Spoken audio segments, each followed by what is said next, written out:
You know, at my dad's house, we have a dog, and sometimes I'm like eating something, and then she just comes into me and just right down in front of me and gives me the little puppy dog eyes to try and trick me into giving her, well, not trick me, but make me willingly give her whatever I'm eating. But sometimes I hold it behind my back so that she doesn't see it. But we rely mostly on our sight to see things. Dogs rely mostly on their smell. So to a dog, trying to hide a food by holding it behind their back is probably like holding a cake in front of someone's face and then trying to plug their nose to stop them from seeing it there. It's like pure evil. Evil of the Daleks. Yeah. Hey, what's up guys, it's Robin, my favorite YouTuber here. Welcome to my review of the Evil of the Daleks. I've broken into 2 discs from Loose Cannon. Now this is a massive 7-parter and we haven't had one since Marco Polo. We've only had 2 so far. The Daleks and then Marco Polo. But I almost put down my index finger first and then I would have held up the middle finger. Yeah, littler ones watching this, if you hold up just the middle finger, it's a big insult.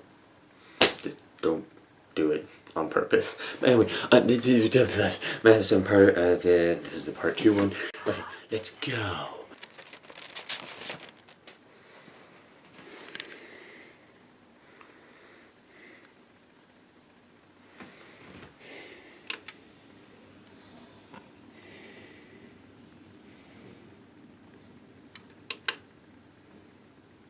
Okay, what is it? Does it? What the frack? What the frack? Okay, is the DVD player dead or something? Like, what the frack? Yo, excuse me. Excusez-moi. Excuse me. This isn't the one that I asked for. You don't even work. This one. There we go. Jeez. Oh, frack. Stupid idiotic thing. And I'm allowed to say that because that's what the second doctor said once. What the heck is this? But this doesn't have... What? What? Huh? Empty title. What? Okay, I get... What the heck? I guess this...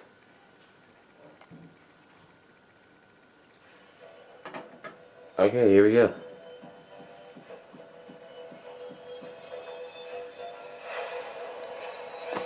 Oh yeah, and this is called the Evil of the Daleks. So gee, I wonder what the enemy... What is that? Colin Baker? Colin Baker? What are you doing here? Nervous because, you know, for me he was the governor. He did the hard job. The first regeneration, if it hadn't been as classy and successful as it was, there would never have been a 3rd, 4th, 5th, 6th, 7th, 8th, 9th, and all those other ones. Yeah, all those other ones. With the tape that's in, or a CD, or whatever they were playing this on, that is in his honour. Let's hear it for Patrick Troughton. Yeah, let's hear it, everyone. Come on. There we go, let's hear it. Oh, this guy plays Kemmel. Apparently. And when I tried to climb up, I reached about halfway, and I came back down halfway. He's talking about the time they tried to climb a rope. Then I came back down halfway. So it was actually pretty good rope animation. Why did I say rope? Due to the popularity of the Daleks. Alright, back to Colin Baker, I guess. Colin Baker talks about, I don't really know why they put this segment in, maybe because they didn't know where else to put it. I mean, he talks about the war games, what it was like watching that, which he said felt like it went on for years because it's a massive 10-parter. I'm going to be sure to divide that into 2 parts when my review of that. But, and of course, I mean, there were missing episodes of the war games way back in the day, but not when they were making these reconstructions. All of them were found, so they couldn't put that in for that. Yeah, I guess they just brought him in, and then he said how, because he worked with Patrick Troughton too in a multi-doctor story called The Two Doctors, and he said that it was very nice, and he realized how nice of a man Patrick Troughton was and stuff like that. And then he talks about the conflict of the story and what we're in for, and then he also mentions something very interesting that I'm going to save till the end of this review to mention it. And he also says how Samantha from the last story, that I didn't really touch on that much, was supposed to become a new companion, but she declined the offer for some reason. I wonder how that went for her. And then someone else from this story is going to become the new companion. After the departure of Ben and Polly, we watch the Doctor and Jamie still at Gatwick Airport as someone tries to make off with the TARDIS. Wait, what? That's the intro for the story? Oh, frick. What? Okay, yeah. I was gonna check how much time was left. Okay, here we go. Actual episode. Come on. Come on. Diddle-a-ling, diddle-a-ling, diddle-a-ling, diddle-a-ling, diddle-a-ling, diddle-a-ling, diddle-a-ling, diddle-a-ling. So this story starts exactly where the Faceless Ones left off, with the Doctor and Jamie still at the airport, having just said goodbye to Ben and Polly, only to find out that the TARDIS is missing and I guess is being hauled away on the back of a lorry. Whatever a lorry is.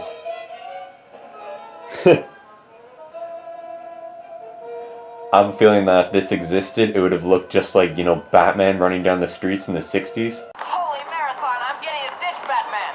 Let's hope. It's a stitch in time, Robin. This might seem out of place to point out, but I think someone's making ham somewhere. I think I smell ham.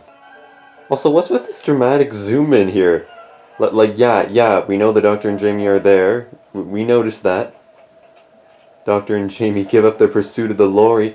Hey, that's not the Doctor giving up like that. The Doctor and Jamie try to ask this guy to return the TARDIS, and Jamie's like, yeah, where's the TARDIS? And he's like, what's a TARDIS? And the Doctor's like, he means a police box. And he's like, he said TARDIS. He's like, yeah, he's foreign. And Jamie's like, me, you're foreign, I'm Scottish. Wait, what? Earphones?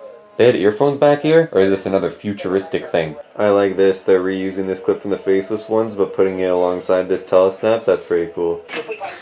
Jamie's all like in the McIntyre, and he's like, a traitor! Because he doesn't know what mind control is, and then he's just like, make him tell us where the TARDIS is. But the fact that you don't even know if he knows it. Listen to this. Knock him on the head. Did you hear that? When he said head, it didn't really sound like it. It sounded like a whisper talk thing. Like a mix between whispering, talking, and yelling. Does that make any sense at all? No, I guess it doesn't. And the Doctor's all doing some detective work, like saying like, ah, this clipboard's different from the others, or like, oh, this cigarette was took out left to right instead of right to left, and I was like, well, I mean, British tends to always be the British has the steering wheel on the right side of the car, and then the other North America tends to have on the left. Then maybe he's from the other side of the continent and this planet, and then I don't know. I mean, like, everyone's different. So this guy opens a panel and see BBC, see some sort of animation. See, it wasn't even that much. Not even the whole telesnap was animated, but at least it was. Okay. I keep on flashing back to the Underwater Menace a bit much. Okay, question. So, they somehow have pictures of the Doctor and Jamie. Okay, first off, how? Second off, why don't they have Polly and Ben? How do they know that Polly and Ben left them? I guess I guess it would have been hard enough to try and track down pictures of the Doctor and Jamie, but imagine if they found, like, the Doctor and Ben or the Doctor and Polly instead. Like, if their instructions were just to get pictures of the Doctor and one of his assistants, we don't care who. I don't know. So there's this maniac who's talking to these two lights that are flashing, and I'm assuming it's a teleporter, but we can't tell who he's talking to because by the time the camera points towards the thing has already gone. Gee, I wonder what the villain could possibly be in a story called The Evil of the Daleks. Maybe it's the Cybermen again. Oh no, wait, it's these stupid guys. This music is pretty eerie. And by eerie, I mean hard on the ears. So this guy who was trying to figure out who the Daleks were ended up getting, well, killed. Well, actually not yet, but he will be.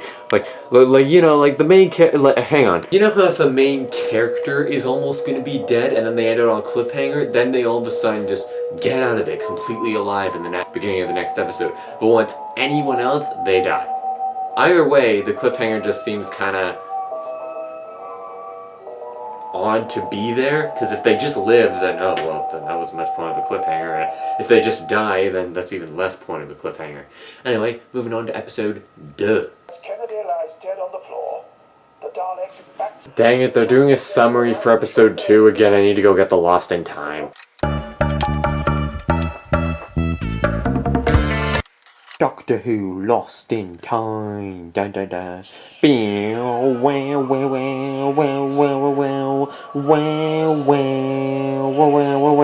Oh, can't I get commentary on here? Yeah, commentary by the person who played Victoria and whoever Gary Russell is. But, yeah, I think I'm gonna pass on that because I want to pay attention to the actual story. Subtitles on, and here we Go. Diddling, diddling. Whoa, the quality of this looks better. Look, see? It looks better. Quality.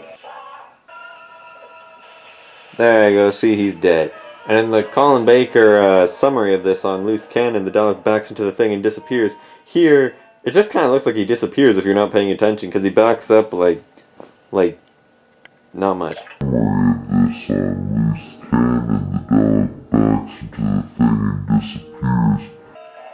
This is an odd close-up of a clock here. Kind of creepy, man. Anyway, so as Jamie said, they made an appointment for 10, but they came at 9:30 because the doctor wanted to check things out. Because if he comes early, then they're just going to let him in and say, okay, just wait half an hour. But here, he finds out that all of the antiques here are actually brand new. So basically, they're time travelers. I've got an idea. All the stuff in here is genuine, but brand new. Well done. Well, that is impossible unless Waterfield could have invented a time machine like. Good job, Jamie. I'm proud of you. Oh, come on, Doctor. You made a pretty good point. Come on, man. And why are you whispering if Jamie's shouting? You're gonna get caught if Jamie keeps on talking. So, Doctor, either you start talking or tell Jamie to be quiet. Ooh, seeing a guy called Kennedy dead.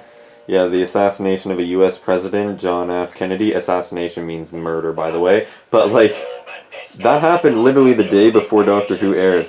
On November 22nd, 1963 was the assassination of John F. Kennedy, and also the Beatles released their second album, fun fact, but I bet that sent a bunch of chills. Jamie activates a smoke grenade, but then, you know, things turn out okay, and then this guy starts talking about her daughter, who is apparently currently being in this wonderful place of happiness and wonder, and, you know, chirping birds, and, you know, everything's all sunshine and rainbows, and, you know,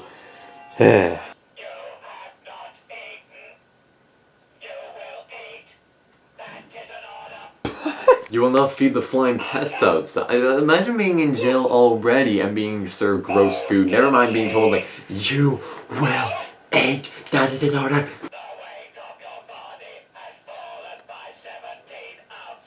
Wait, what? Is that bad? Are you trying to keep her alive?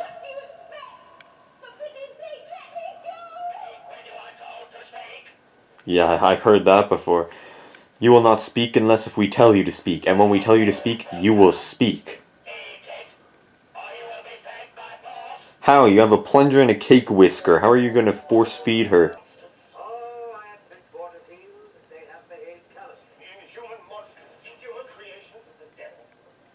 The doctor's not going to argue with that. What, like repel? Do you mean light?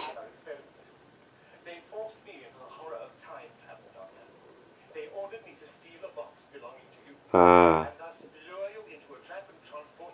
To save Victoria. What does likenesses mean? But at least that explains why the dogs want Victoria alive, to keep their promise, even though it doesn't seem like the dogs to keep their promises. Oh, of course, the doctor didn't even know they were Daleks because they just referred to them as monsters so far, and then the dog comes in and he's like, oh crap. The guy on the left is just smoking like he doesn't give a crap.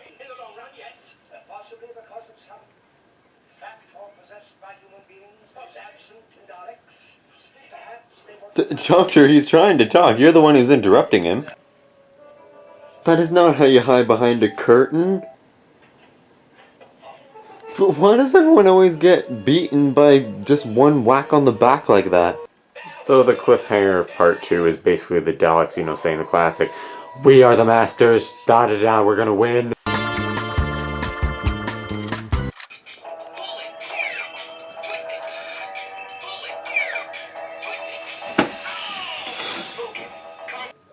I like this. So that was just a reused footage of the dog moving a little bit, played back and forth with animated light bulbs, and they just have someone else in Victoria's outfit, and they're not showing her face, because, you know, obviously a person can't mimic someone else's face without a mask, so Yeah, so see, it's just really well done. See, oh, this is just so well done. They're just showing her hair, and even though there's just a moment right there where you saw her skin, it didn't really matter because you didn't really see most of her face. Also, like the dog is like, do not be afraid. You are not to be exterminated. Yay, I'm not gonna be exterminated. Yay, I shouldn't be afraid. I'm not sure how they did this though. That's really realistic sunlight. Sunlight. I don't think that was animated. Did they just recreate a Dalek, or is this animation? I don't know. Don't even ask me how they did this effect. Is that animation or a recreated Dalek? But I like this. The guy isn't moving, but they're still doing the bubbles and the chemicals. Also, the doctor must really like this room. So many chemicals to play with. But like, like, see, and the smoke is moving, even though the guy isn't. Like, you know, they're doing stuff.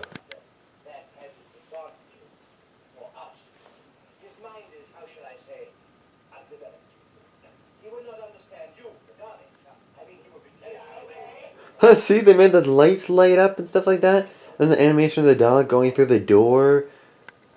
But anyway, enough with how good the animation is. You get it. But anyway, so then, I mean, it is a reconstruction, but they're putting in quite a bit of animation. But anyway, so the Doctor and Jamie are doing stuff, but then Kemal comes in. Kemal? Yeah, I can see it on the caption right there. But he comes in, the guy from the beginning, and he's all the strong man, and he takes a bar and then bends it behind his neck, and he can't seem to talk. But what's interesting is that as you hear it, you can hear him like grunting, like he's struggling, like he's not being treated like a human being here, probably because he's black. Shh. And then this picture right here, this telesnnap just shows amazingly how, you know, he doesn't want to be doing this. And see, his name is Kemal. It also makes me interested, like, where this telesnap was from. This telesnap was shown the moment that he came in, and at first it made him seem like, you know, he was, like, tough and wise, but now after wisdomy and stuff like that. But now that you've seen him do all those strong things, now he just looks like he's tired or angry. This stupid guy who was smoking and knocking me crap earlier tells the guy to kill Jamie, or at least not let him past when he tries to get past him.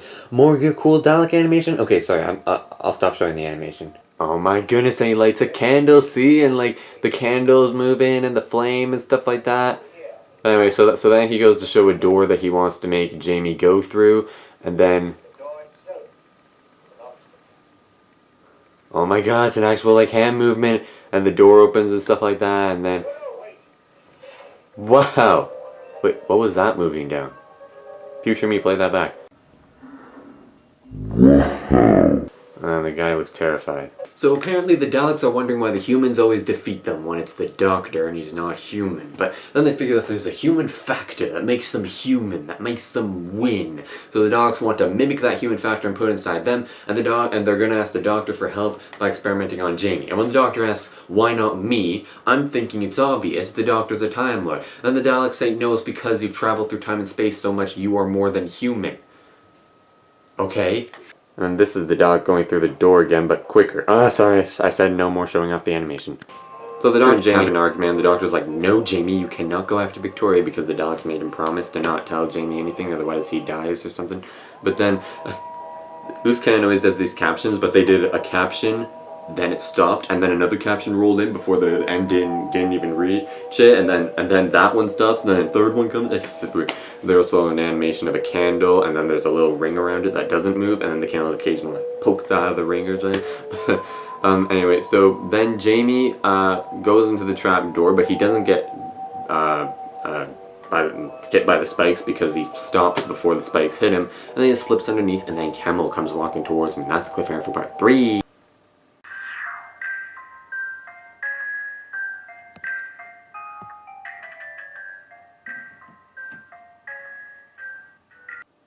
Diddling, diddling, diddling, diddling, diddling, diddling, diddling, diddling. So you might think that Kemal just walks up to Jamie and then Jamie just befriends him, but no, they have a little bit of a fight and then they befriend each other. But anyway, Kennedy, this fellow.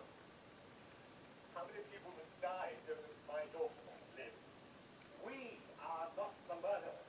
No, just the silent partners. But we're equally to blame because we stand by and do nothing. That's some wise words, my friend. Basically, the entire episode is basically Jamie and Kemal walking through a bunch of cool animated traps together and like, avoiding them, obviously. And then meanwhile, the Daleks are like, it just seems like an intermission sort of commercial thing when the Daleks just come up and they just say, "We do not trust you, what are you adding?" And then the Doctor just gives a little human biology lesson connecting to what was going on. And it's just like, well, Jamie used mercy so that he wouldn't kill Kemal, and if you want the human factor, then you must have mercy. Or, humans have 5 senses: sight, hearing, smell, touch, and taste. We have more than that. But shush, don't tell your science teacher or she starts to freak. But then he's like, but there's instinct too, and Jamie used instinct to avoid your trap.